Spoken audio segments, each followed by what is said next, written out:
Hey everyone, hope you're doing good. In the last session, we went through the bone layer tools up to this point, and in this video, we're going to learn about reparent bone and bone strength. To activate them, we need to draw one or more bones first. Alright, I'll start drawing the bones now. As you can see, after drawing the first bone, only bone strength gets activated, but reparent bone doesn't. To activate it, you need to draw more than one bone.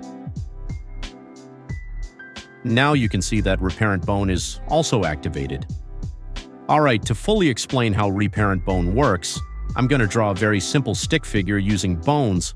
Here, I'll add the arms, then I'll draw both legs, and now it's better to add a head too.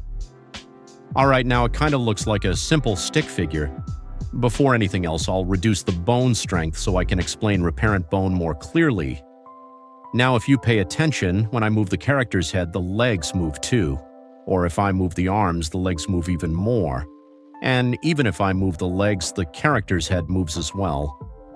This is not a good thing at all, and with these issues, our character is completely messed up. To fix these problems, we need to fully learn and understand reparent bone. But before directly explaining it, you should first learn how to properly draw bones from the start. That way you won't even need to use reparent bone as much. Always start by clicking on an empty space to make sure nothing is selected. If any bone is selected, it will be considered the parent bone, and any new bone you draw will automatically connect to it. Now, after drawing the next bone, which is the character's body, the previous bone was selected, so it automatically became its parent. We'll continue by drawing the first arm since it's connected to the body, but before drawing the other arm, we need to deselect the previous one. Then we can draw the next arm. By the way, I made a small mistake here on purpose, which I'll point out at the end of the video to help you understand this even better. Now I'll select the bone for the body and connect the head to it. After that, I'll select this bone as the pelvis and connect the first leg to it. Then I'll select the pelvis bone again and connect the second leg to it. Now we'll reduce their bone strength and test them out. As you can see, the bones no longer negatively affect each other, and they're moving independently, just like the limbs of a human body. But in the previous design, you can see how much they negatively affect each other, and everything gets messed up. Alright, now let's see how we can reparent it if we have a design like that and fix the issue. Now let's select the reparent bone tool. Once we do that, as you can see, arrows appear between the bones, indicating which bone is the parent of each one. Before anything else, the mistake I gave you a chance to guess is right here. Now that we've selected the reparent bone tool, we'll connect this arm to the body. If you pay close attention, this arm is now moving correctly.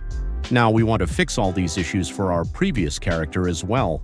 I'll start by selecting this bone to reparent it and tell it that its parent should be the body bone. Then we'll connect the arm to the body bone as well, and we'll do the same for the second arm. If you notice, the arrow is pointing towards the body bone, indicating that it is the parent. While I'm doing this for the other bones, let me tell you that I'll put the link to this file in the description. You can download it and practice on your own. If you have any issues, feel free to mention your problems in the comments. Now let's test to see if everything is working correctly. As you can see, all the issues have been resolved. Now let's look at the bone strength tool, which is used for certain rig models. If I draw two bones here that are parented to each other, I'll change the color of the bone on the red shape so you can see it better. Of course, these colors don't have any effect. They're just for organizing and keeping things tidy. Right now, if I move the bones, nothing will happen because they're not connected to anything. But if we bring these shapes under the bone layer and then move the bones using the Manipulate Bone tool, you'll see that the shapes move as well. This is because of the bone strength. Now, if I select the bones and reduce the strength using the bone strength tool, you'll see that when I move the bones, there's no longer any effect on the shapes.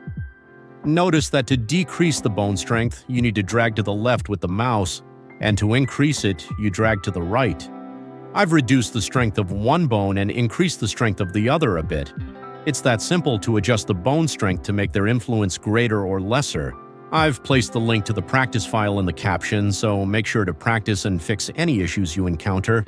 And don't forget to like and subscribe for more educational videos.